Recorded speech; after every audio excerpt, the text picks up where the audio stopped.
디모데후서 1장 1절부터 7절에 있는 말씀까지 함께 보도록 하겠습니다. 하나님의 뜻으로 말미암아 그리스도 예수 안에 있는 생명의 약속대로 그리스도 예수 사도된 바울은 사랑하는 아들 디모데에게 편지하노니, 하나님 아버지와 그리스도 예수 우리 주께로부터 은혜와 긍휼과 평강이 내게 있을지어다. 내가 밤낮 간구하는 가운데 쉬지 않고 너를 생각하여 청결한 양심으로 조상적부터 섬겨오는 하나님께 감사하고, 내 눈물을 생각하여 너 보기를 원함은 내 기쁨이 가득하게 하려 함이니, 이는 내 속에 거짓이 없는 믿음이 있음을 생각함이라. 이 믿음은 먼저 내 외조모 로이스와 내 어머니 유니게 속에 있더니 내 속에도 있는 줄 확신하노라. 그러므로 내가 나의 안수함으로 내 속에 있는 하나님의 은사를 다시 불릴 듯 하게 하기 위하여 너를 생각하노니, 하나님이 우리에게 주신 것은 두려워하는 마음이 아니요 오직 능력과 사랑과 절제하는 마음이라. 아멘. 오늘 말씀의 제목은 서로 격려하십시오 라는 이 말씀입니다. 힘들고 어려울 때, 그리고 실망하고 좌절하고 있을 때 여러분들은 어떤 말을 듣고 싶어 하겠습니까? 거 봐라, 내가 그럴 줄 알았다. 이런 비난이나 야, 네가 잘못해서 그런 거야 하는 이런 판단의 말이 아닙니다. 잘할 수 있어, 힘내, 다시 한번 시작해, 내가 도와줄게 하는 이런 격려의 말이 우리에게 참 필요합니다. 인생에서 험한 계곡을 헤매게 되어도 격려의 말을 우리가 듣는다면은 그 험난한 우리의 삶을 우리가 쉽게 극복하고 이겨낼 수 있습니다. 예외 없이 모든 사람들은 격려를 필요로 합니다. 그리고 격려를 받은 모든 사람들은 격려로 인해서 다시 한번 일어설 수 있는 힘과 용기를 얻게 되어지는 것이지요. 리더십의 대가인 존 맥스웰 목사님은 격려는 영혼의 산소와 같다 이렇게 말했습니다. 격려는 영혼의 산소와 같다. 또 톰 소여의 모험을 쓴 미국 소설가 마크 트웨인은 한마디 격려는 우리를 한 달 동안 기쁘게 할 수 있다 했습니다. 그런데 여러분, 우리가 정말로 꼭 필요할 때에 적절한 격려의 말을 듣게 된다면은 그것이 나에게 한 달 동안만의 영향이 아니라 1년 아니면은 평생토록 그 격려의 말이 내 인생에 두고두고 남게 되어진다는 사실입니다. 어떤 기관에서 남자들 수백 명에게 설문조사를 했습니다. 남자들이 살아가는 동안 살만 나는 때가 언제냐고 물었더니 그 설문조사에서 첫 번째가 이것이었습니다. 아내의 인정과 격려를 받을 때, 이때가 남자들이 가장 살만 날 때라고 이렇게 이야기를 합니다. 우리 교회 아내분들 잘 들으시길 바랍니다.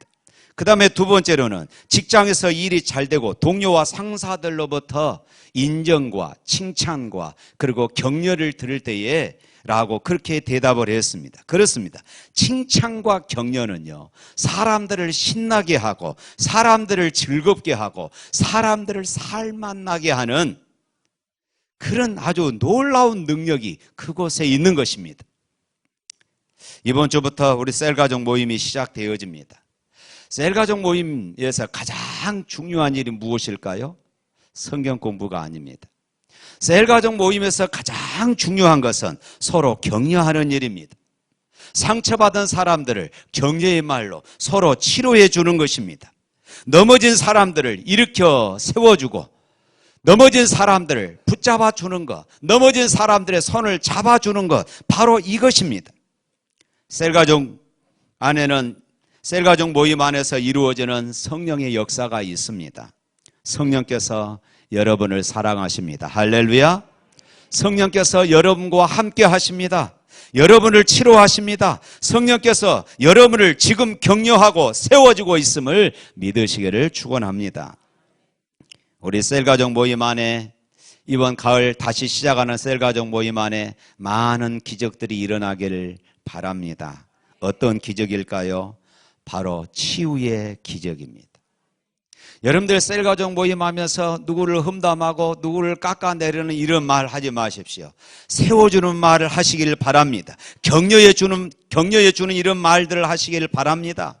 그래서 이 셀가족 모임 안에서 사람이 세워지고 공동체가 세워지고 가정이 세워지는 이런 기적이 일어나야 할 줄로 믿습니다. 바로 이 칭찬과 격려를 통하여서 셀가족 모임 안에 이런 역사가 일어나게 되어지는 것이에요. 칭찬과 격려는 사람을 치유하는 힘이 있습니다. 칭찬과 격려는 사람을 세워주는 힘이 있습니다.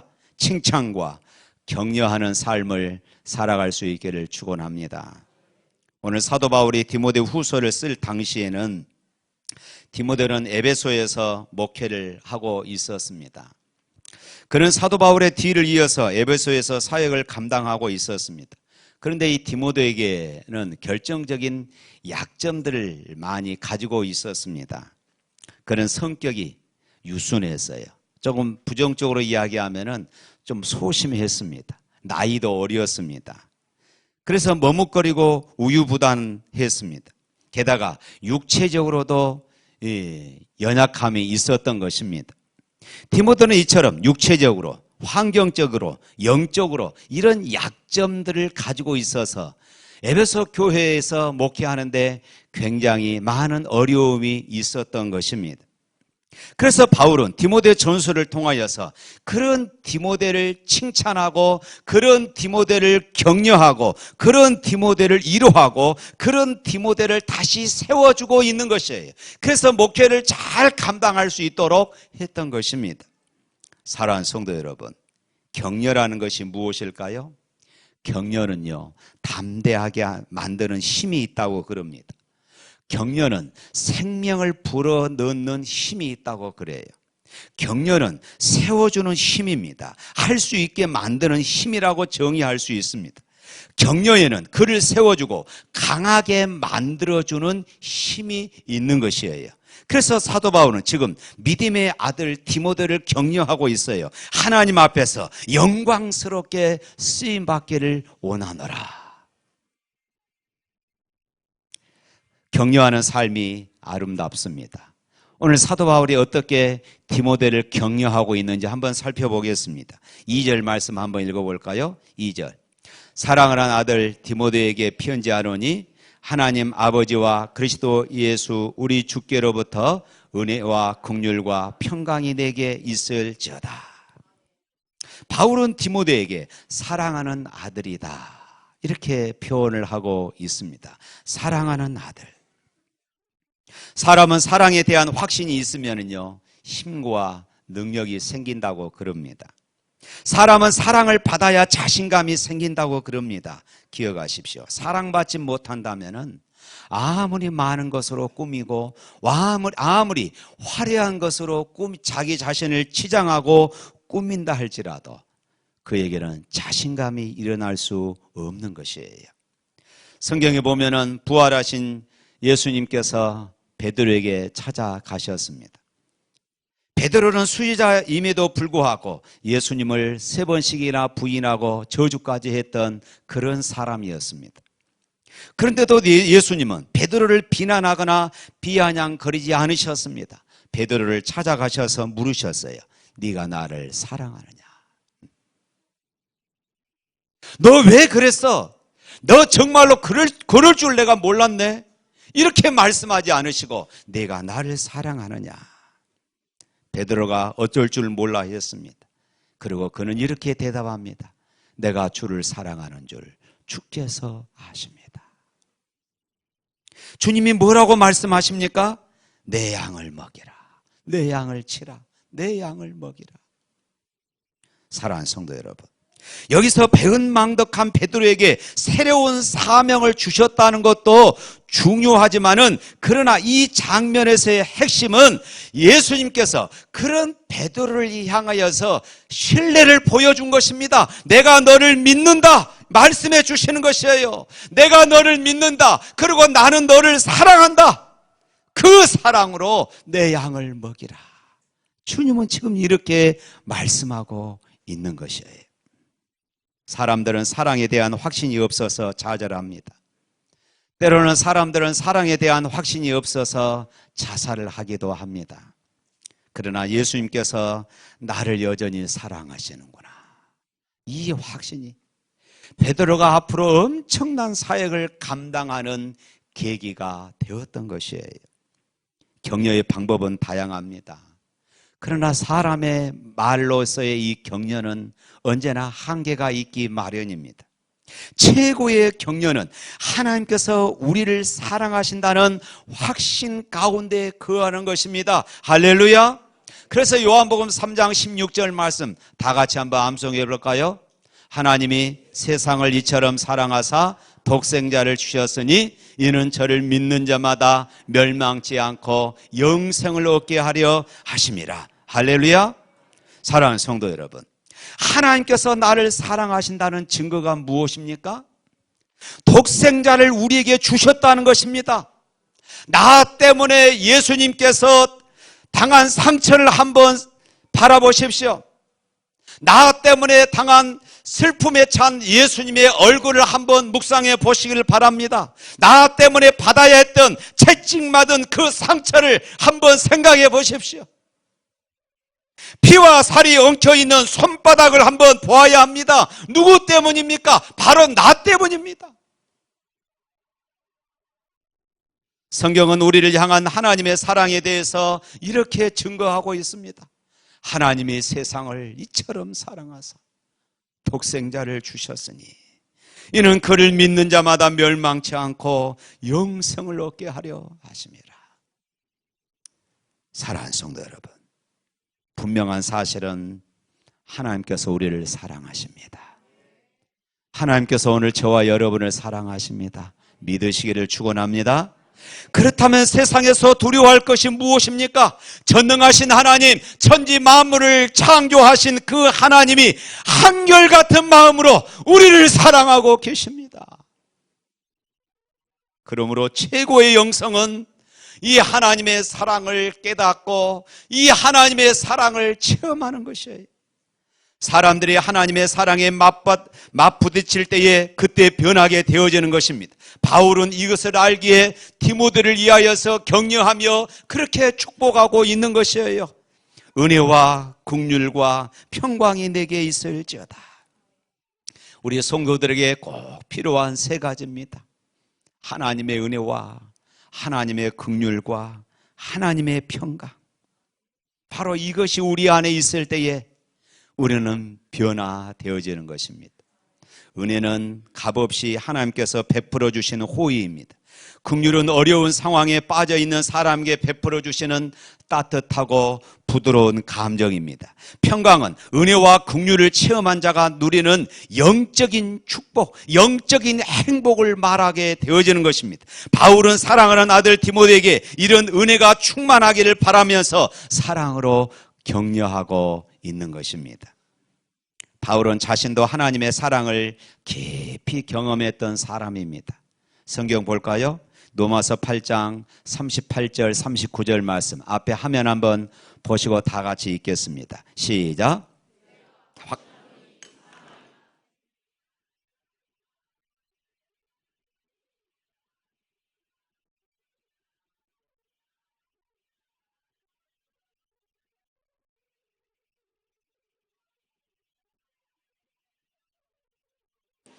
할렐루야. 내가 확신한다. 죽음도, 생명도, 천사들도, 권세자들도, 현재 일도, 장래 일도, 그 어떤 환난이라 할지라도 나를 사랑하시는 예수 그리스도 안에 있는 그 하나님의 사랑에서 끊을 수 없다. 할렐루야. 이런 분명한 확신이 사도 바울은 가지고 있었습니다. 그래서 사도 바울은 이 확신 때문에 숱한 고난과 핍박 속에서도 묵묵히 하나님의 사역을 감당할 수 있었던 것입니다. 사랑하는 성도 여러분, 하나님의 귀한 사랑을 경험하고 주님의 사랑으로 격려하며 살아갈 수 있기를 주님의 이름으로 축복합니다. 뿐만 아니라 3절 말씀에 보면은 바울은 또 이렇게 격려합니다. 다 같이 읽습니다. 내가 밤낮 간구하는 가운데 쉬지 않고 너를 생각하여 청결한 양심으로 조상적부터 섬겨오는 하나님께 감사하고. 바울은 디모데를 위해서 밤낮 쉬지 않고 기도하고 생각했다, 이렇게 말하고 있어요. 인생에 있어서 최고의 격려가 무엇일까요? 기도입니다. 기도. 목사인 저도 저를 위해서 기도한다는 것보다 더 격려가 되는 말이 없습니다. 그렇습니다. 기도가 최고의 격려입니다. 집사님 힘내십시오. 제가 집사님을 위해서 기도하고 있습니다. 이보다 더 큰 격려는 없다는 것이에요. 세상에서 기도보다 더 귀한 것이 어디 있으며 기도보다 더 능력 있는 것이 어디 있겠습니까? 저는 목회가 무엇인가 묻는다면 기도라고 생각합니다. 수많은 영혼을 가슴에 품고 기도하는 것이 목회입니다. 믿음이 없는 사람들은 연약한 성도들을 바라볼 때에 비난합니다. 그러나 믿음 있는 참 진실한 믿음을 가진 사람들은 연약한 성도들을 바라볼 때 비난하지 않고 그의 연약함을 내 가슴에 품고 기도하고 그를 세워주는 사람인 것입니다. 어떤 사람의 인격의 부족함을 놓고 기도합니다. 교회의 연약함을 바라보며 그 교회를 위해서 기도합니다. 이것이 바로 기도의 파수꾼이 되는 것이에요.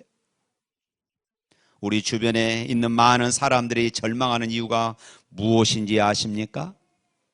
바로 우리의 치열한 기도, 우리의 생명을 거는 기도의 격려가 없기 때문에 그렇습니다. 기도로 민족을 살렸던 사람이 있습니다. 바로 모세입니다. 이스라엘 민족이 금송아지 신상을 만들고 범죄할 때에 하나님께서 그 이스라엘 민족을 다 멸하시기로 마음을 먹었습니다. 그때 모세는 하나님 앞에 엎드려 기도합니다.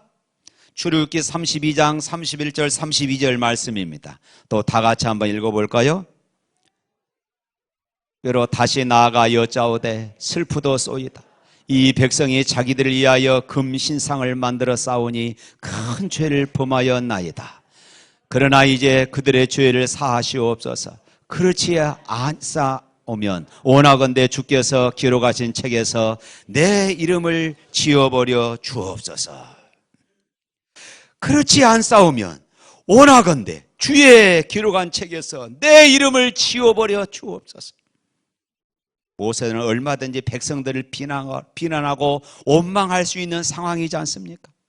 너희들 도대체 왜 그랬어? 하나님의 살아계심이 이렇게 날마다 나타나는데 왜 너희들 하나님 앞에 이렇게 금송아지를 만들어서 하나님의 진노를 사느냐? 그들을 비난할 수 있었습니다. 책망할 수 있었어요. 그러나 그 대신 모세는 하나님 앞에 엎드린 것입니다. 자신의 생명을 걸고 이 백성을 용서해 달라고 그는 부르짖었습니다. 하나님은 그 모세의 기도에 응답하셨습니다. 할렐루야. 사랑하는 성도 여러분, 형제의 약함과 부족함 앞에서 농담이나 비난을 던질 것이 아니라 우리는 우리의 몸을 던져야 합니다. 영혼들이 살아나는 역사가 있기 위해서는 우리의 눈물의 기도가 필요한 것입니다. 영혼을 향한 뜨거운 기도가 있어야 합니다. 우리의 기도가 메마르니까 모두 죽어가고 있는 것이에요. 우리의 가족들을 위해서도, 믿지 않는 가족들을 위해서도 여러분, 이렇게 우리가 기도해야 합니다. 사랑하는 성도 여러분, 서로 힘이 없을 때에 기도로서 격려할 수 있기를 주님의 이름으로 축복합니다. 6절 말씀 또 한번 읽어볼까요? 그러므로 내가 나의 안수함으로 내 속에 있는 하나님의 은사를 다시 불릴 듯하게 하기 위하여 너로 생각하게 하노니. 기도는 은사의 불을 일으키는 능력이 있다고 말합니다. 옛날 어르신들은 옛날 좀 오래 사셨던 분들은 하룻불을 다 아실 것입니다. 겨울이면 언제든지 방 안에는 하룻불이 있었습니다. 그 하룻불은 아침에 담궈놨다가 저녁까지 꺼지지 않도록 항상 위에서 딱딱 눌러놓지요. 그래서 그 안에 있는 불이 계속해서 살아있도록, 그래서 방 안에 온 온기가 그렇게 거할 수 있도록 하는 것이었습니다. 바로 기도가 그렇습니다. 기도를 통하여서 교회가 따뜻해지는 것입니다. 기도를 통하여서 우리 셀 가족들이 따뜻해지는 것이에요. 셀 리더의 기도를 통하여 우리 셀 가족들이 따뜻해져요. 왜 셀 안에 문제가 생기고 다툼이 일어납니까? 우리가 기도하지 않기 때문이에요. 오늘 본문에 그랬잖아요. 그러므로 내가 나의 안수함으로 내 속에 있는 하나님의 은사를 다시 불릴 듯 하기 위하여. 바울은 디모데를 위해서 기도하면서 디모데 안에 있는 하나님의 은사가 불릴 듯 일어나도록 그렇게 원했던 것이에요. 기도라는 것은 불을 지르는 것입니다. 여러분 주변에 사랑의 불이 꺼졌다고 이야기하지 마십시오. 우리 교회에 기도의 불이 꺼졌다고 이야기하지 마십시오. 모든 불은 처음부터 큰 불에서 시작하지 않습니다. 작은 불씨에서부터 큰 불이 시작되는 것입니다. 사랑의 불이 꺼졌다, 교회 기도의 불이 꺼졌다 하는 것은 다시 말해서 내 안에 그 불이 없다는 것이에요. 내 안에 사랑의 불이 없고 내 안에 기도의 불이 없다는 것이에요. 그렇다면은 내가 먼저 기도하면 됩니다. 할렐루야. 내가 먼저 사랑하면 되는 것이에요. 나로부터 부흥의 역사가 시작되어야 합니다. 내 기도가 살아나면은 우리 셀이 살아나고, 내 기도가 살아나면은 우리 교회가 훈훈해질 줄로 믿으시기를 축원합니다. 우리가 기도하면 우리의 가정이 살아납니다. 우리가 기도하면 우리의 자녀들이 회복되고 우리의 가정에 행복이 지며 샘물교회는 건강한 교회로 거듭날 줄로 믿으시기를 바랍니다. 뿐만 아니라 오늘 3절 5절 말씀이 있습니다. 3절 5절 말씀 다 같이 있습니다. 내가 밤낮 간구하는 가운데 쉬지 않고 너를 생각하여 청결한 양심으로 조상적부터 섬겨오는 하나님께 감사하고 내 눈물을 생각하여 너 보기를 원하면 내 기쁨이 가득하게 하려 함이라.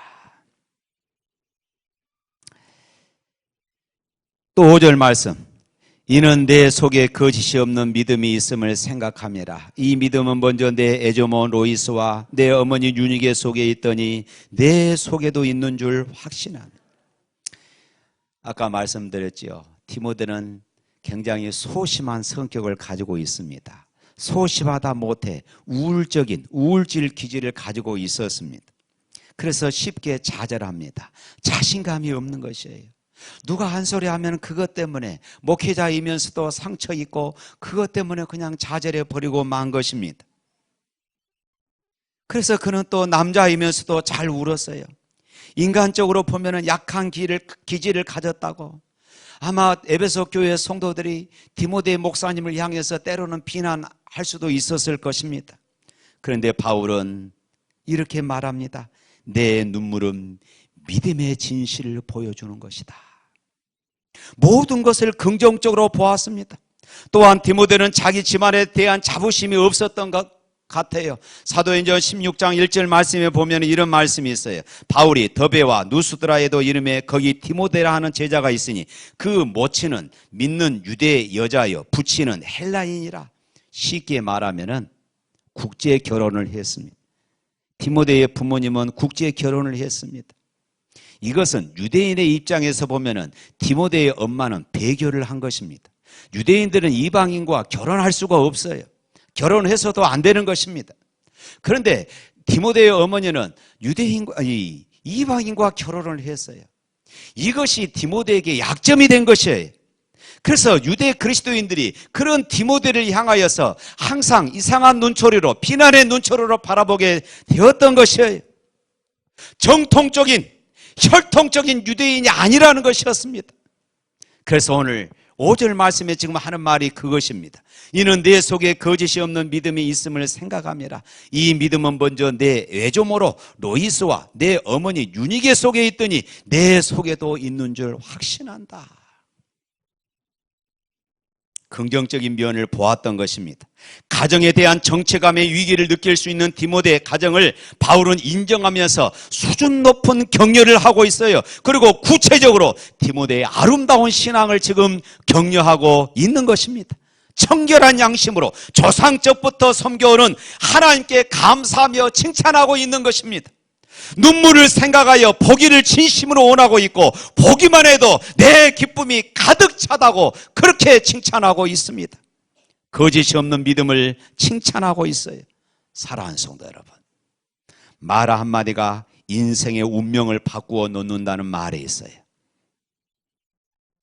때로는 한마디의 격려가 사람의 운명을 바꾸어 놓는 경우도 허다합니다. 그러므로 인생을 살면서 남을 격려하고 위로하는 말을 많이 하시기를 주님의 이름으로 축복합니다. 대부분의 교회를 보면은 한두 명의 비판적 소리 때문에 교회가 그들의 자부심으로 인해서 때로는 혼란스러울 때가 참 많습니다. 교회가 말이 많다, 교인들이 말이 많다, 따지고 보면은 그 사람들의 입을 통하여서 이런 말들이 나오게 되는 것이에요. 교회는 격려의 센터가 되어야 할 줄로 믿습니다. 만약 격려하는 사람들의 음성이 이 교회 전체를 메운다면 이 교회는 놀라운 부흥의 역사가 일어날 줄로 믿습니다. 샘물교회가 부흥하기를 원하십니까? 그렇다면 연약한 성도들을 볼 때에 비난하지 마십시오. 그 연약함을 여러분들의 가슴에 품고 기도로서 격려해 줄 수 있기를 주님의 이름으로 축복합니다. 발명왕 에디슨은 학교에서는 언제나 열등생이었습니다. 그러나 가정에서는 그는 우등생이었습니다. 같은 학생인데 무슨 차이가 있었을까요? 학교에서는 선생님의 꾸중과 비판과 질책이 있었지만은 가정에서는 어머니의 인정과 어머니의 신뢰가, 어머니의 칭찬이 있었습니다. 어머니의 끊임없는 신뢰와 칭찬과 격려는 에디슨을 세계적인 발명왕으로 만들었던 것을 우리는 역사를 통해 알고 있지 않습니까? 사랑하는 성도 여러분, 힘든 세상입니다. 힘든 세상을 힘들다고 말하면 더 힘들어질 뿐입니다. 어렵다고 말하면 더 어려워질 것입니다. 그러나 아름다운 격려의 말 한마디로 인하여 세상은 아름답게 되어질 줄로 믿습니다. 혼자 걸어가면 길을 만들지만은 함께 걸어가면 역사를 만든다 하는 이런 말이 있어요. 따라서 할까요? 혼자 걸어가면 길을 만들고 함께 걸어가면 역사를 만든다. 주변 사람들에게 용기와 희망을 주는 아름다운 격려자들이 되시기를 축복합니다. 그래서 우리 함께 예수 그리스도 안에서 서로 격려함으로써 아름다운 믿음의 역사를 만들어 나가는 샘물 공동체가 될 수 있기를 주님의 이름으로 축복합니다.